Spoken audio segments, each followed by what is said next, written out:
Nothing can be more frustrating when you sit down to access your Wi-Fi or internet and you run into issues or your speeds are real slow. Well, in today's tech video, I'm going to show you how to fix your Xfinity internet if it isn't working correctly.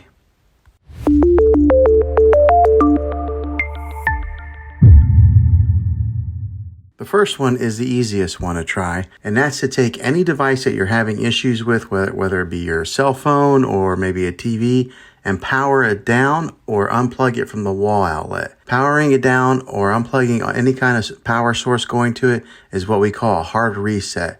And you want to leave it unplugged or powered down for at least 60 seconds. Now don't be impatient here. Wait the whole 60 seconds, then power it back up or plug it back in, and then see if it's working now. If that fixes it, then great. If not, let's go ahead and move on to the next method. And that would be to push the reset button on your modem or router. Not all routers have this, but if yours does, go ahead and give this a try. If hitting the reset button doesn't work, then let's go on to this next method. And that's to find the router that is giving you Wi-Fi and go ahead and unplug the power to that for 60 seconds. Then plug it back in. If that doesn't work, let's go ahead and move on to the next method. Move your router to a different location so that it's more open and it can broadcast a better signal without any interference. Hopefully this will help. The last thing to do is to call your internet provider, and they might have to tap into your modem remotely to run a diagnosis check, and maybe that'll fix it. Some providers will send you a modem for free if you are continuing to have problems with it, especially if you tell them that you might want to cancel service with them. Well, hopefully this video was helpful.